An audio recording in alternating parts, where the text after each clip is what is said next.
subscribe, don't forget to subscribe. Today we're going to go through the alphabet pronunciation.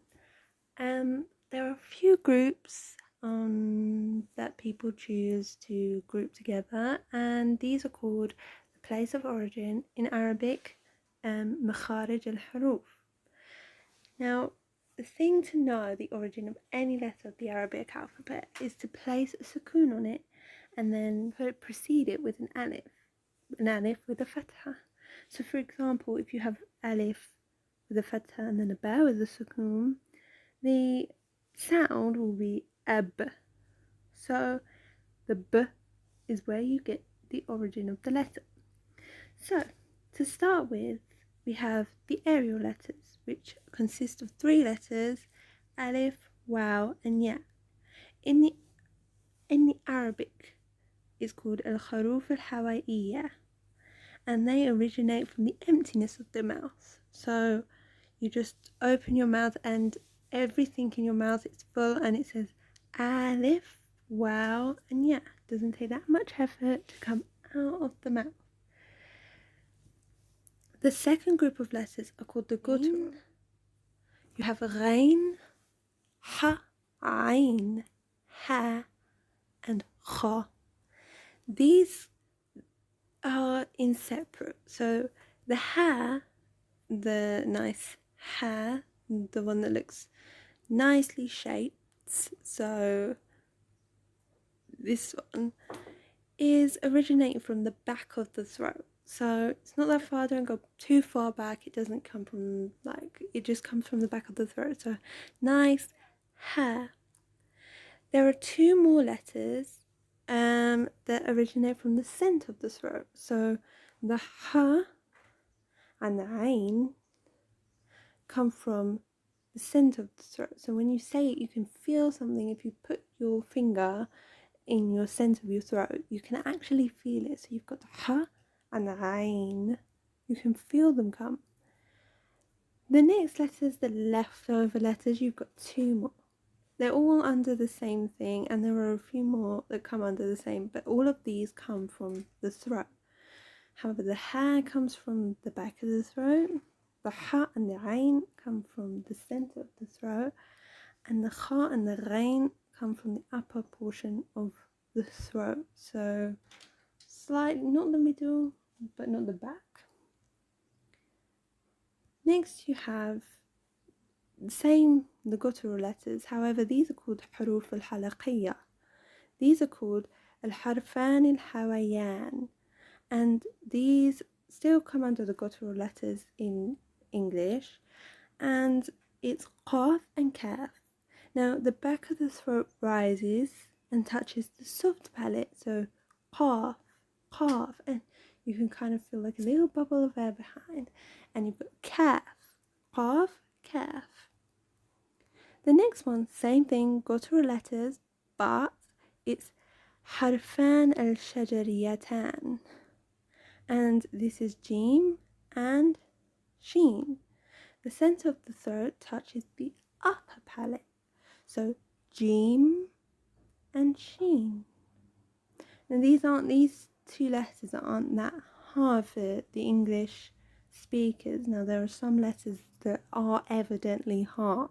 We don't have these, but some, like the jim and the sheen, are quite easy to pronounce. The next are the liquids, so al-huruf al-dhulaqiyya. These are ra, lam, and noon. They originate when the tip of the tongue touches the upper hard palate. So be your tip of your tongue, and it originates from there. So it goes ra, lam, and so before you start each of these letters, always put your tip of your tongue on the upper hard palate. Lam, noon, ra. So just before the front 2 teeth. Your next is the letter. Now it's called the letter because there is no letter like it in any other language. You just have dad, and this is the only unique letter to Arabic.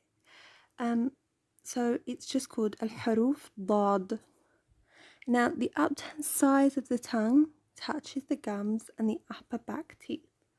Dad. So some people can do it from the left, some people do it from the right, but you can also do from the sides of the tongue touching the gums of the upper back teeth. The next are the gentle letters, and this is ta, pa, and dal. And when they're together, they sound quite alike. So you have, these are called al-haruf al-nitiyat. And these originate when the tip of the tongue touches the gums of the upper two front teeth. So you have ta, ta, and dal. So try saying it, pronouncing it ta, ta, dal. And sometimes these letters also, this is why it's important to know where it comes from. But the thing is, you also need to know, like, hear it, because sometimes they can get mixed up if you say it. So ta is a nice one. It looks like a smiley face a little bit, so it's a happy one. It's a nice one. And then you have pa, which is more aggressive. And then you have dal, so it's more like a D-ish sound. But they all come from the tip of the tongue touching the gums of the two upper front teeth. Next you have the gingival letters, so al-haruf al-thawaiya. And this is tha, dal, and za.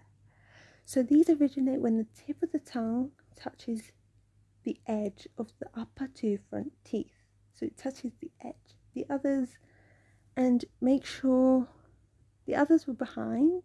This one is like you sticking your tongue out like a snake sort of sticks their tongue out, but not too much, but just so that your tongue is on the edge of your two front teeth. So tha, dhal, and za. Next you have al-huruf al-lisaniyya, and these are za, sad, and sin. So these all come when you originate, when the tip of the tongue rises towards the upper palate, touching the gums and behind the two upper front teeth. So when you say you're closing your teeth, but you're still keeping your lips open. So you're saying za, sad, sin, and za. With za, you can feel the vibration. And if you don't feel the vibration, you're not doing it right. But you can feel the vibration. So you go za, za, sad, sin. Next are the labial letters, al-huruf al-shafawiyya. Now shafawiyya is sort of like lips. So the ba and the meme come from the lips.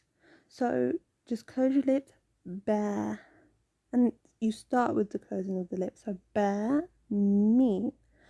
The fa also comes from the lips, but your teeth start as well. So you go and that's how you make it. So it comes from the inner portion of your bottom lip meets the edge of your two upper front teeth.